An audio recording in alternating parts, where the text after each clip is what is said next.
So today we will discuss 21 and 22. Two verses today we will see. Before that, we will do a revision through a quiz of verse 20, which we discussed in our previous session. So you can sing with me. अथ व्यवस्थितान् दृष्ट्वा धार्तराष्ट्रान् कपिध्वजः प्रवृत्ते शस्त्रसम्पाते धनुरुद्धम्य पाण्डवः ऋषिकेशं तदा वाक्यम् idam aha mahipate. Okay, so are you ready for the quiz? Very easy quiz. Why Arjuna referred to as Kapidhwaja? I mean, Arjuna's chariot, there was Kapidhwaja. So, what was the meaning of Kapidhwaja?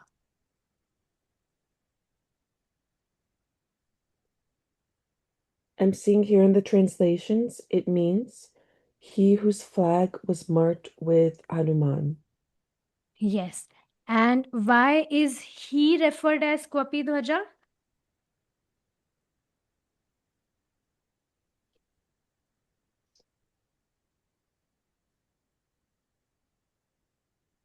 Hmm. So, Is it related to being victorious? sorry? No, I'm not too sure. Because Thinking. his chariot flag bore the emblem of Hanuman.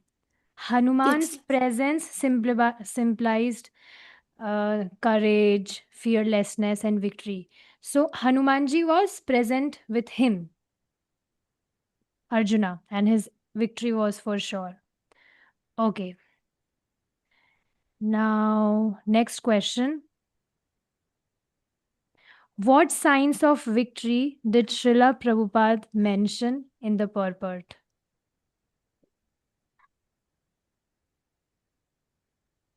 So now you don't have to read the whole purport. Whatever you remember, which you heard in the class, whatever is coming in your mind, you can speak. What all signs Prabhupada told about the victory of Pandavas? The very first was the flag Which from is Hanuman. Hanumanji, yes. And more points? Sri Krishna was on their side. Yes. And he was personally guiding Arjuna. So, yes, wherever Krishna is present, victory is assured. So, these were the signs that Prabhupada told. Okay. Why did Arjuna have no reason to fear the Kauravas?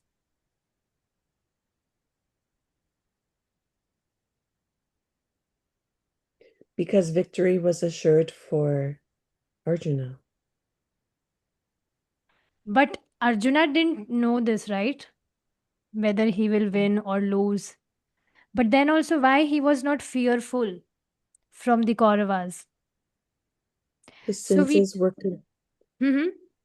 his senses were controlled by Yes, Rishikesha. exactly. Because Lord Krishna, the Lord of senses, Rishikesha, was controlling his senses.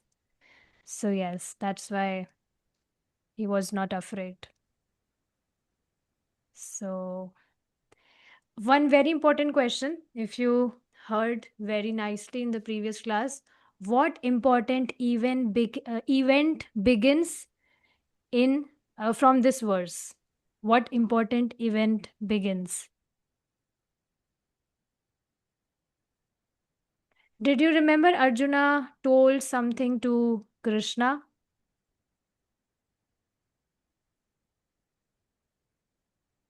I mean, he will say it now, but we saw that how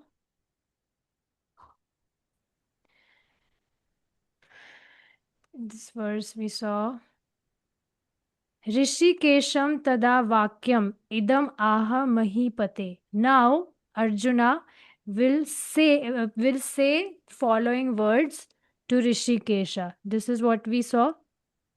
See, Arjuna then spoke to Lord Krishna these words. So now another new event will begin from here. See, in 19th verse, we saw that how Arjuna was preparing himself for the fight. He was preparing his bow and no, sorry, in 20 verse only we saw that how he took up his bow and prepared to shoot his arrows. But now, next moment, he will say something to Krishna, and after that, something opposite will happen. So let's see, we will see it today in verse 21 and 23. So please repeat after me. Can you see the screen? Yes. Okay. So please repeat after me verse 21. Arjuna Uvacha Arjuna Uvacha Senayorubhayor Madhye Senayor Ubayor Made Ratham Sthapya Me Uchchata Ramdam Stapya Me Chata. Kyutya Okay. Yavadeta Niriksheham Yadvarita Nirikshayam Yodhukaman Avasthitan. Yudukaman Aveshtanam. Okay. Now this is next one is 22nd verse, which Yunus Mataji, you repeat, please. Kermaya saha yodhavyam Maya saha yodhavyam asmin rana samudhyame. asmin rana samudhyame. So we will see only these two verses today. So let's see the translation. Arjuna said, O infallible one. So now in this verse, Arjuna is addressing Krishna with the name Achyuta. Achyuta means who is infallible, who will never fall from his position. So we will see a brief meaning of this name in Srila Baldev Vidyabhushan's commentary. So yes, now he's saying to Krishna, please draw my chariot between the two armies so that I may see those present here who desire to fight and with whom I must contend in this great trial of arms. Now, very interesting thing you will see. Who is Krishna? Who is Krishna? Achyuta. Who is Krishna? Krishna is God. But see how Arjuna is instructing Krishna that Krishna, you please draw my chariot between the two armies. Please take my chariot there. So he's instructing, he's kind of giving order to Krishna, just like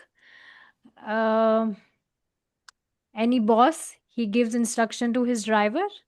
So same way Arjuna is giving instruction to Arjuna. Krishna, you please draw my chariot there to the armies, between the armies.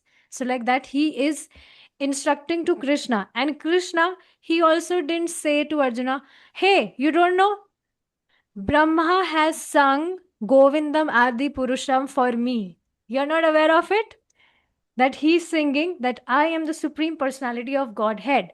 Are you not aware of my position? You are instructing me? No, Krishna has not said anything like this to Arjuna. Because Krishna himself chose to become charioteer of Arjuna. Now, when Arjuna said to Krishna that I always wanted to give the rope of my life in your hands. So now Krishna has taken his rope, the life of his rope in his hand, and now he will act in that way only. And also one amazing thing that Krishna, he always like to serve his devotees. Just like pure devotees, they are always absorbed in satisfying Krishna, in pleasing Krishna. Krishna is also always happy to serve his pure devotees. Now, definitely, this rule is applicable to the pure devotees who are exalted, who are completely purified, and they have no contamination. But our situation is we are not completely absorbed only in the thoughts of Krishna. Definitely, that stage will come as we are practicing Krishna consciousness. Right now, also, you can see, just observe this, that in your day from morning to night, how many times you think about Krishna throughout your day. Are most of your activities you are trying to dovetail it towards Krishna? You don't have to answer this to me. Just think, just observe. You have to give answer to yourself.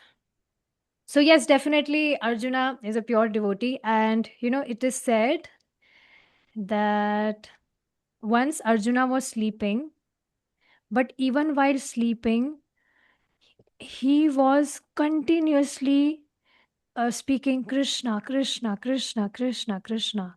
He was not able to control himself. His body was trembling and he was just saying Krishna, Krishna, Krishna, Krishna. So this is the position of an exalted devotee or a pure devotee. They are always absorbed in the thoughts about Krishna. Look at Prabhupada. So yes, so Krishna really likes that their devotee. He really likes to serve his devotees, just like devotees uh, always like to serve Krishna. So here also, when Arjuna is instructing to Krishna, so Krishna is, very pleasingly, he will take his chariot between the armies. So now there, he wished to see that who all are present there and who desire to fight, and with whom I must contend in this great trial of arms. Let me see those who have come here to fight, wishing to please the evil minded son of Dhritarashtra. So we will discuss more things in the commentary. Let's see. O Achyuta, you do not deviate from your innate nature. So now Arjuna is telling the meaning of his own name, the name of Krishna. See, this is the etiquette that when we wish to please someone, then we glorify that person. Especially this happens with God, with Krishna. Even you will see demigods, they are always glorifying Krishna. So if you read Krishna book, so when Krishna was in the womb of Mother Devaki, so that time also demigods appeared in that jail where Mother Devaki and Vasudev was there, and demigods came there to glorify Krishna. They were praying from Krishna. They were glorifying Krishna. They were uh, you know reciting the prayers and qualities of Krishna. So this is the etiquette to please someone or to please God. So yes, he's saying you do not deviate from your innate nature, from your affection for your devotee, or from your supreme power. Yes. So see, this is very important point. Please understand. Just like Krishna loves pure devotees, same he also loves new devotees. Same way. God is very loving. There was one friend. She was in my college, so I was talking with her. So she was also saying this. I was telling her that you should chant and this, that. So, there are no rules. You can even chant without taking a bath, or you can chant anytime, at any time in the day. So she was also saying that, yes, I understand. There should no rules to worship God, because God is very loving. If suppose God is also if God also becomes angry, or if he is also cruel, then what what is the benefit of him being God? Then he will also be like us human beings, because human beings also, they also become angry, they also become cruel sometimes when any negative situations come. So yes, God is loving. So yes, please try to understand this. One should not be discouraged. Krishna is very loving, and as he loves his pure devotees, same way he also loves his new devotees. Do you know why? Because you have turned yourself towards him. You are turning your life, whatever you were doing in your life, now you are turning that towards Krishna, and it's very pleasing to him. You are doing something which satisfy Krishna immensely. Especially, when we chant his holy names, it satisfies him like anything.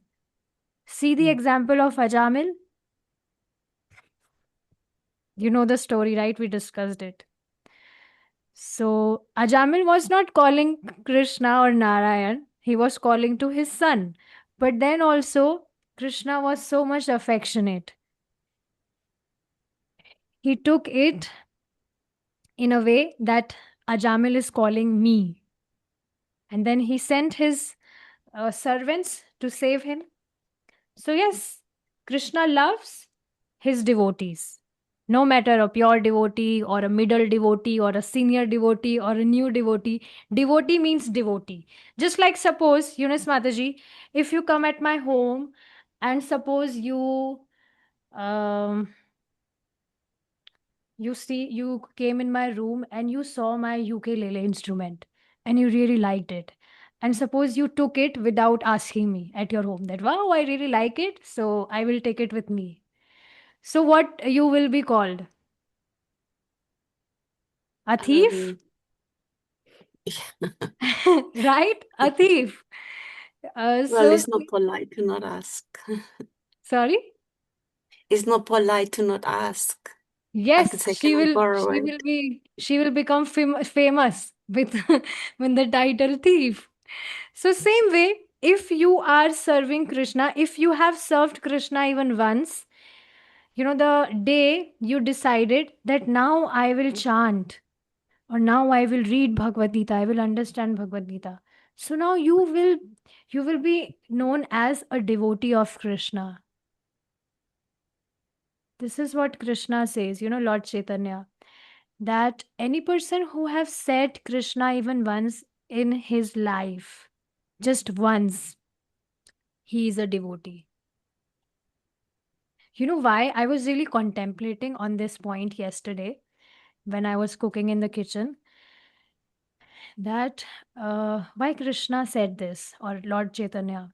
Because we discussed that any person, if he took the name of Krishna even once, then all of his sinful, uh, whatever sinful activities he did, the reaction of those sinful activities are destroyed.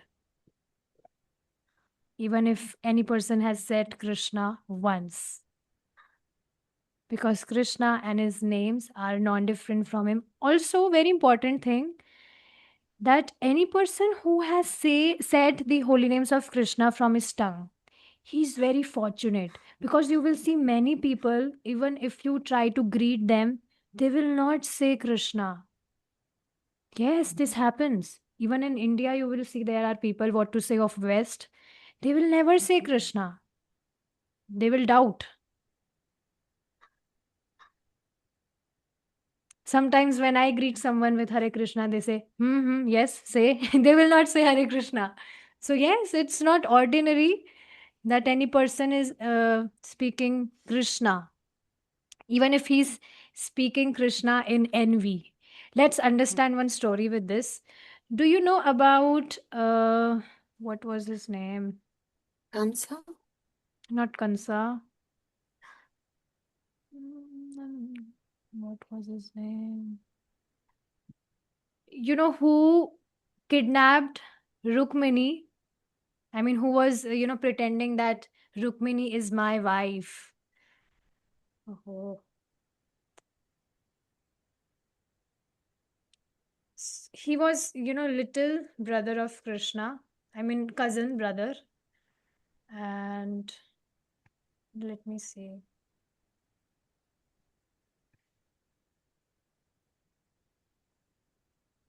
Shishupal. Yes, Shishupal. Do you know Shishupal? So I Shishupal, don't. Mataji, you also don't know Shishupal. So see, Shishupal, he was always envious with Krishna, and he always used to abuse Krishna. That this Krishna is thief. Krishna is a kidnapper. He kidnapped my wife, Rukmani. Rukmani was not his wife, but then also he was pretending falsely that uh, that Krishna, he is thief. He is cheater. That Krishna is cheater. All the time he was saying Krishna is this, Krishna is that, Krishna is this, Krishna is that. But you know what? Krishna was not offended with whatever abusive words he said about Krishna, but Krishna just noticed how many times he took my names. Can you just believe this? Krishna just noticed how many times that Shishupal took his names.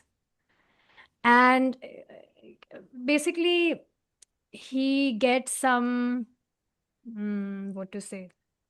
Benediction? Not benediction is not the right word, but okay, because I'm not remembering the right word. Benediction, that if he will be forgive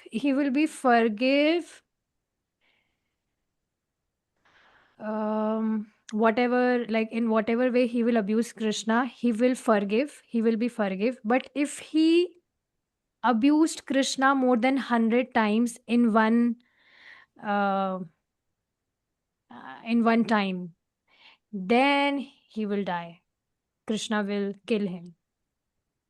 So he was very clever. He always used to count whenever he used to abuse Krishna. He used to make sure that I may not abuse Krishna more than 100 times or 100 times. Otherwise, I will die. So he was very clever. He used to count.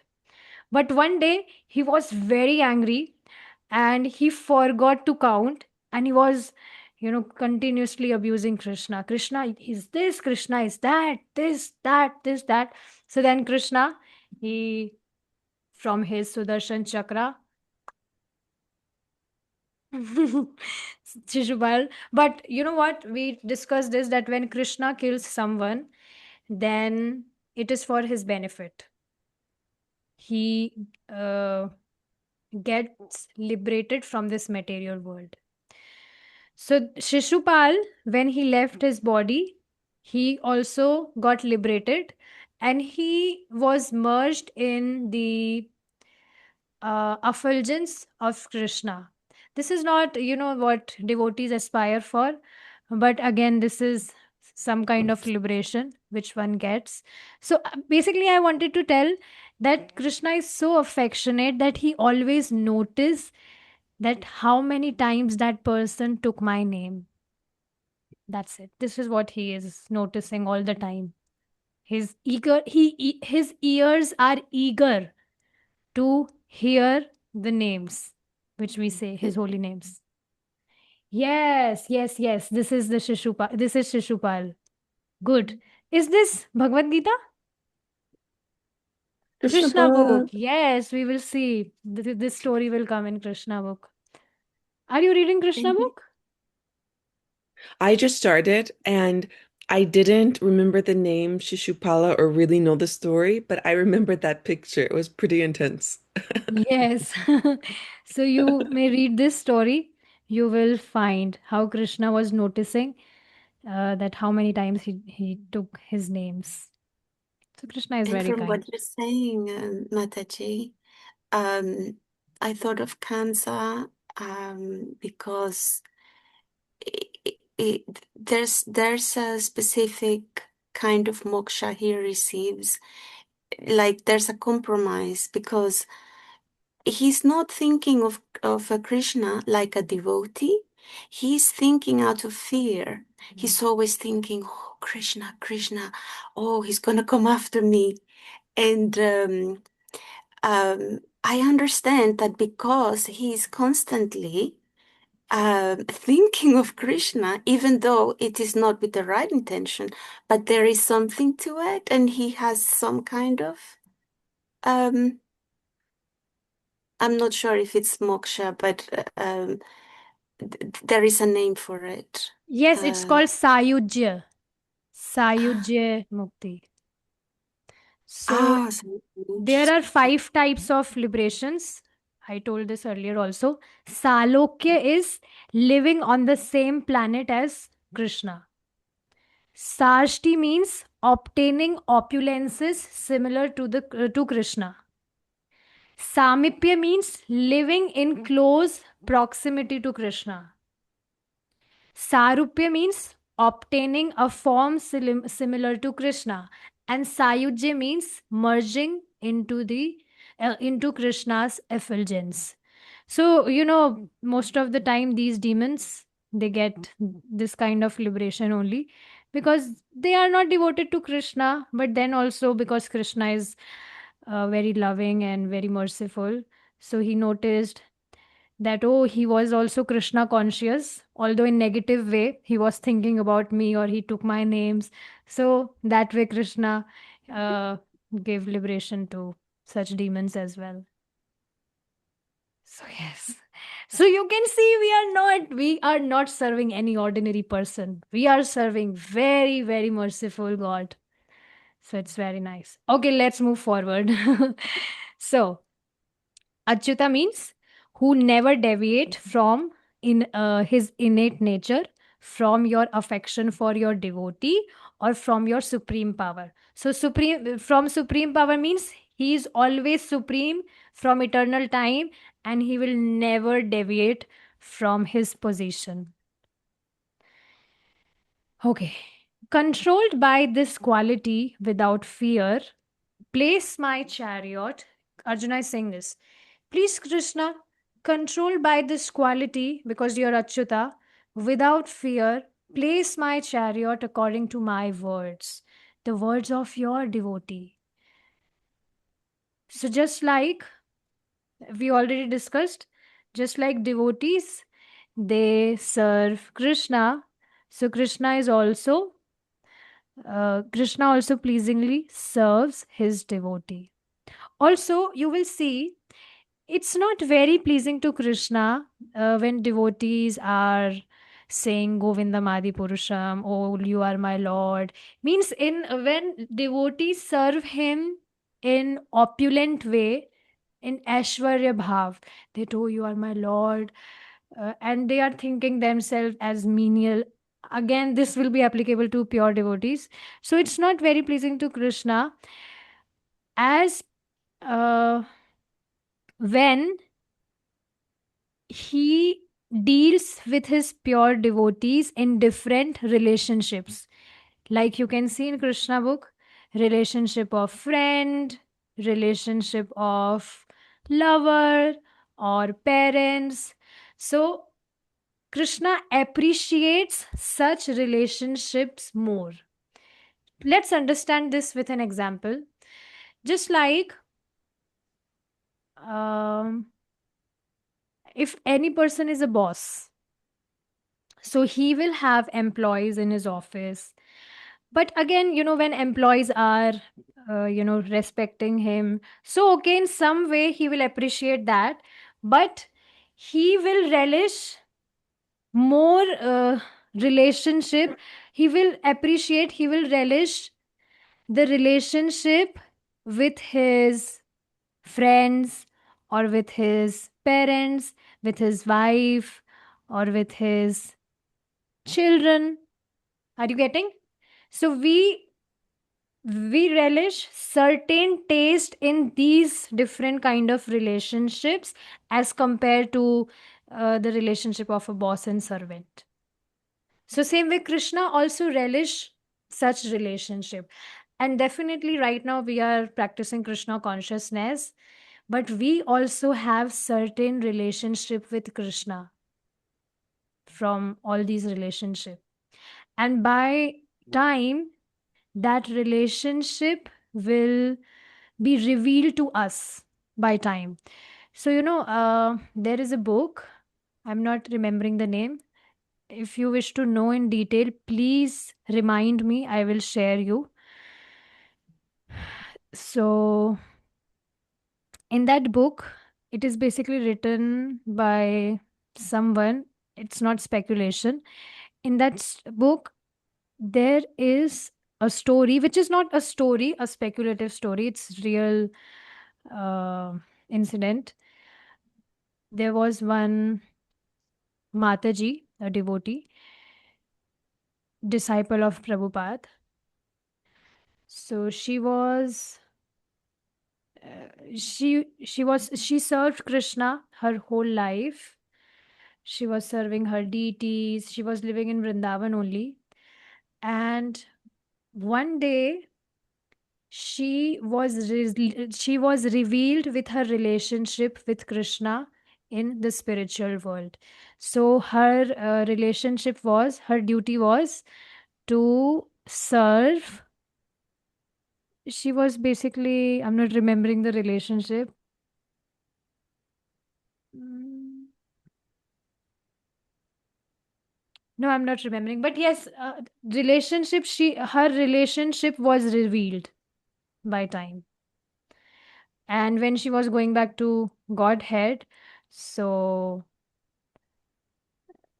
people were trying to uh, point out mistakes on her, that oh, she didn't serve Krishna nicely, she was not very disciplined, this that.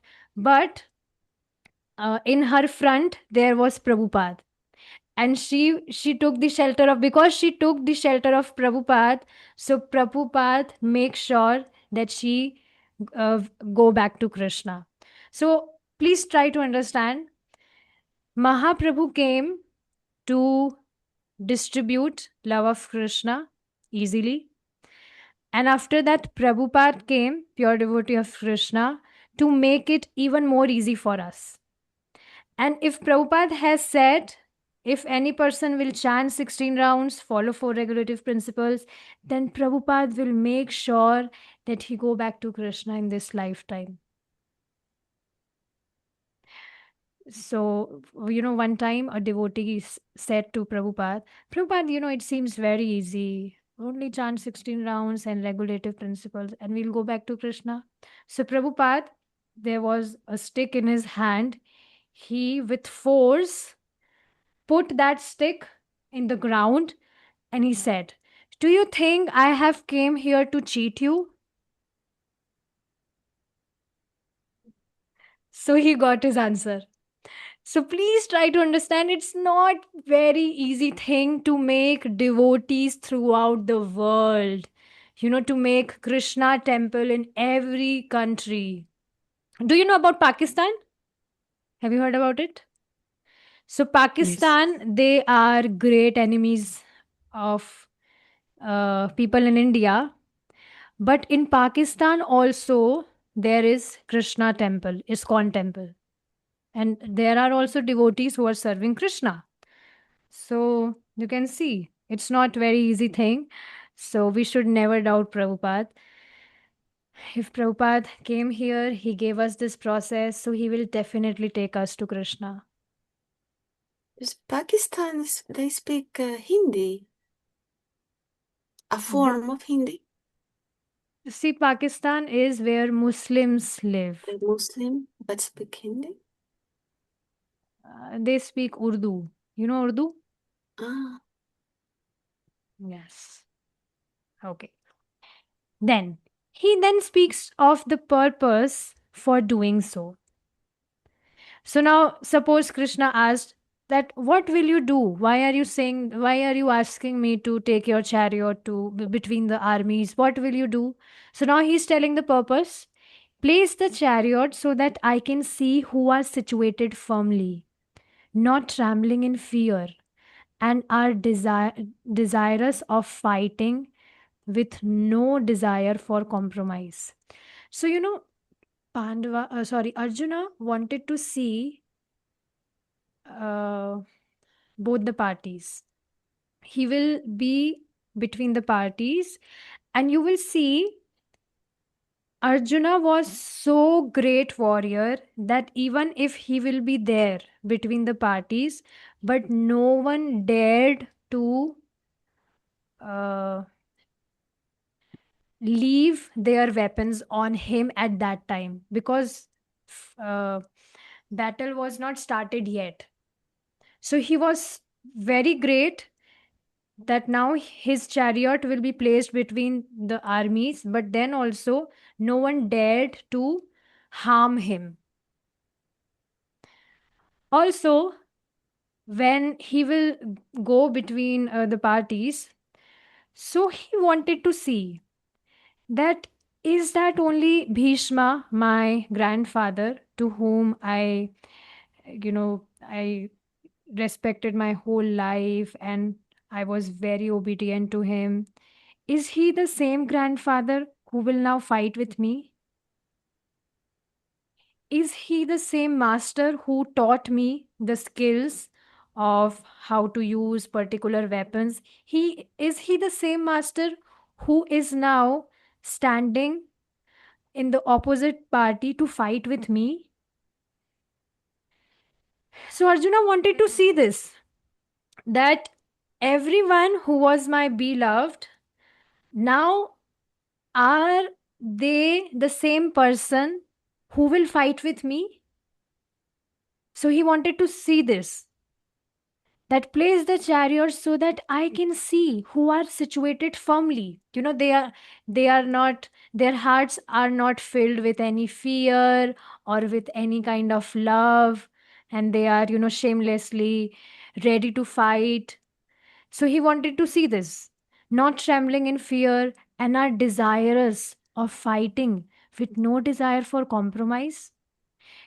Pandavas were so nice, they were so pious, they were ready to uh, compromise. They said that to Kauravas that you only give us 5 villages, you take, uh, you know, all the kingdom with you. We don't want anything. You just give us 5 villages and we'll be satisfied. But Duryodhana said that I will not give even a pin to these Pandavas. This much heartless he was. So now suppose Krishna says, but you are a fighter, not a spectator, right? What will be accomplished by viewing this?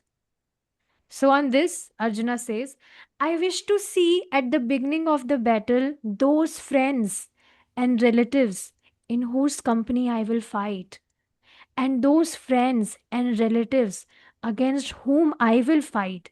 So there are two parties. One is opposite party with whom he will fight, and another army in whose company he will fight. So he wished to see both the parties, that who are there in the opposite party who are ready to fight with me, and who are there in my army to fight with me, means in my company they will fight with the opposite party with me. For that purpose, place my chariot between the two armies. So now next, this part is from verse 23, which we are not taking today. We will see the purport. Although Lord Krishna, let me see if there is, I will read it from the book.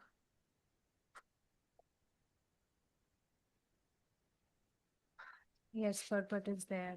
Okay. Although Lord Krishna is the supreme personality of Godhead, very interesting purport by Prabhupada. Let's see. Although Lord Krishna is the supreme personality of Godhead, out of his causeless mercy, he was engaged in the service of his friend. So, again, let's understand this. Just like we always want to have a friend in our life to whom we may say our heart, to whom we may share things happening in our life. So, same way, other relationship also we want to whom we may reciprocate. So, same way, Krishna also relishes such relationships.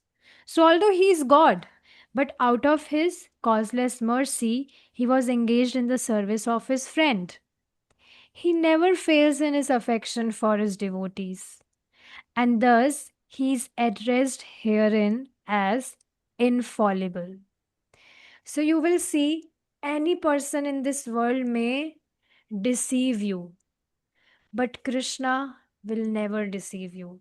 Very interesting point I was reading today in Srila Prabhupada Lilamrita, where there was a disciple of Prabhupada. Her name was Jadu Rani.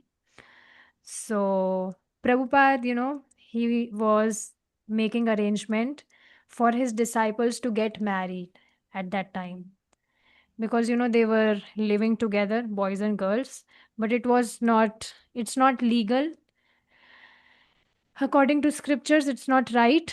One should get married if they want to, if a girl and boy wishes to stay together. So yes, Prabhupada was arranging marriages for their disciples. So Jadurani also got married with her boyfriend, but later her boyfriend, deceived her, and he ran somewhere. He disappeared. So she told her this thing to Prabhupada. So Prabhupada said that, oh, it's okay. Better is you accept Krishna as your husband. Krishna will never deceive you. One devotee also shared this thing with me, that our real husband is Krishna, but in order to love our real husband, girls have to accept false husbands of this world. So, real husband is Krishna. And we also understood the meaning of husband. Husband means pati in Hindi, and pati means who is maintainer. So, ultimate maintainer is Krishna. So, yes, Krishna is the one who will never deceive us, he will never cheat, because he's Achyuta and he is infallible. He never falls from his position. So it's very amazing. As charioteer, as a charioteer, he had to carry out the orders of Arjuna. And since he did not hesitate to do so, he is addressed as infallible. Now, this is very interesting. You will see in this world, if any person has some designation, high designation, so definitely he will not do any inferior work. He will be hesitant to do any inferior work if he is at a high post. Is it true? This happens. But see, although Krishna is Supreme God, but then also he did not hesitate to follow the instructions of Arjuna. So he is addressed as infallible. He never hesitates. So this is very beautiful.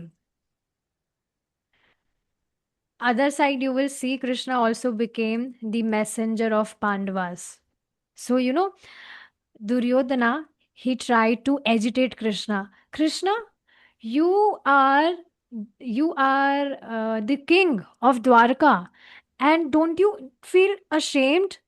You came here as a messenger of Pandavas. This is very shameful. You should not do you should not do that. But Krishna, he is what? He is always affectionate towards his devotees, and he's never hesitant to serve his devotees. So even you will see in this world also this happens. If any girlfriend, if she scolds her boyfriend out of affection, internally she has so much love for him, but if she is scolding his boyfriend, so it's very pleasing to that person, to that boy, that wow, my lover is scolding me with affection. So same way, when devotees scold Krishna, then it's pleasing to Krishna.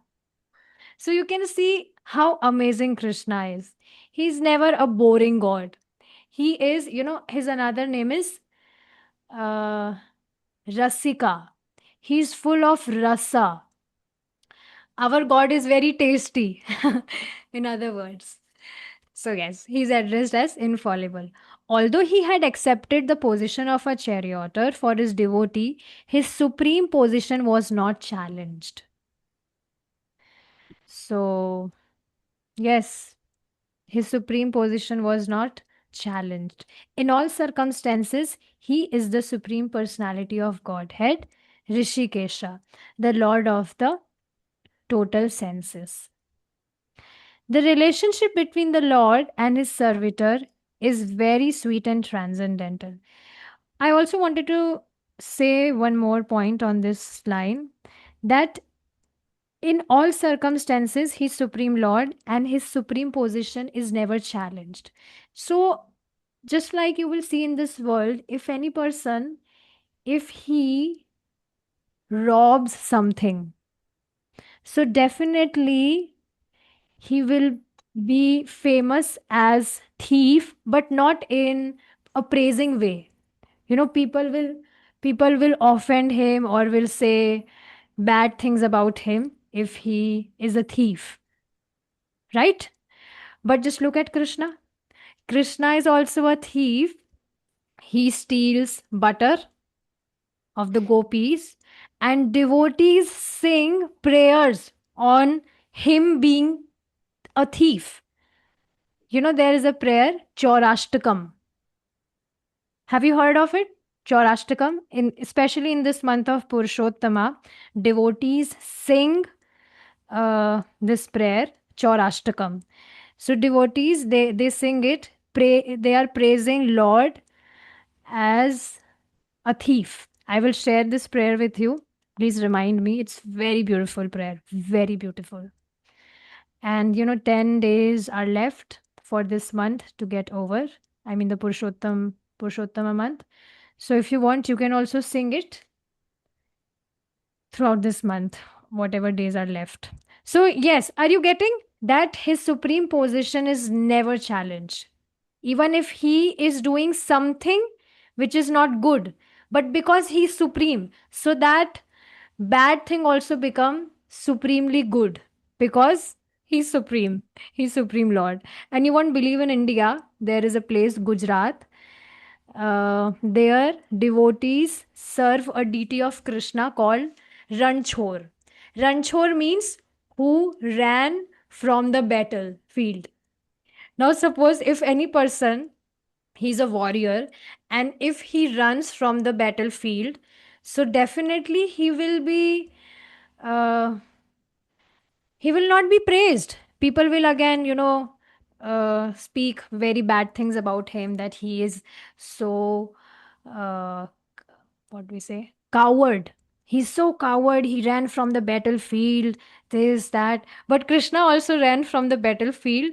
But because he's Supreme Lord and his position is never challenged, so now devotees serves him as Ranchor. Ranchor means who ran from the battlefield. So Krishna is so amazing. He is supreme personality in all the circumstances. The relationship between the Lord and his servitor is very sweet and transcendental. The servitor is always ready to render service to the Lord, and similarly, the Lord is always seeking an opportunity to render some service to the devotee. We already discussed this point. He takes greater pleasure in his pure devotees assuming the advantageous position of ordering him than he does in being the giver of orders. So we also understood this point with the example of a boss, that how boss, okay, he appreciates, respects in some ways, but he also, but more he appreciates other relationships with his loved ones. So same for Krishna. Since he is master, everyone is under his orders, and no one is above him to order him. But when he finds that a pure devotee is ordering him, he obtains transcendental pleasure, although he is the infallible master in all circumstances. So, here also, when Arjuna is instructing Krishna, then also he is Lord.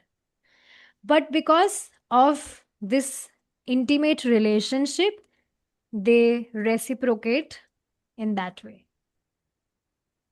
So, with this, we have completed our both the verses 21 and 22. Now, in next verse, we will see that we will see whatever we'll see because I will Mataji, also study. Yes. I'm showing one more paragraph of the purport of Srila Prabhupada's purport. Which verse? 22. It continued past what you have there for one more paragraph. Okay, let me read. As a pure devotee of the Lord, Arjuna had no desire to fight with his cousins. This one? Yes. Okay, yes. Arjuna had no desire to fight with his cousins and brothers, but he was forced to come onto the battlefield by the obstinacy of Duryodhana, who was never agreeable to any peaceful negotiation. Therefore, he was very anxious to see who the leading persons present on the battlefield were. Although there was no question of a peacemaking endeavor on the battlefield, he wanted to see them again and to see how much they were bent upon demanding an unwanted war. So Arjuna never desired to fight with his own brothers. And of course, when he wanted to see everyone, he was not expecting any peacemaking, but then also he was desiring to see that who were all present in the battlefield and who are ready for this unwanted war. So, like that. So, gradually we are reading it. Many interesting things are on the way. Just wait for it. Okay. So, now we will stop here. If you want to say something, please go ahead. Our time is over. But still, if you have something, please go ahead. No? Hare Krishna. I just wanted to say I liked what you told us, Tanya Mataji, of Krishna appreciating his new devotees. And I like how Srila Prabhupada uses the word neophyte in some of the purports. So I always consider myself a neophyte, and I find, like, being here, and you have so much of this Krishna consciousness knowledge to share with us, but I feel like because of it, I have this, like, every day is like a starts again, like a new perspective, like, new beginner today again, new beginner each time. And it's kind of a relief in a way, because it kind of like opens you up to just get more information. It's always something to learn, and we may have such a long way to go. But you know, it's for me it's very slow, but I want to preserve it, you know, if that makes sense. And then just the other thing I was thinking about was how, for me, it's actually very endearing, baby Krishna. You know, if he's taking yogurt and butter, and and, and it's just the sweetest thing, really. Mhm. Yes, very beautiful. Okay, I wanted to share more things, but we have less time. We may continue tomorrow. I wanted to share more things on this verse. So, okay. Thank you so much for your time. It's always a pleasure to see you every day and discuss Bhagavad Gita. It's a festival for Krishna that we are discussing about him. Beautiful. Okay, thank you so much. Srila Prabhupada ki jai. Jai. Bhagavad Gita ki jai. Jai. Hare Krishna. Hare Krishna.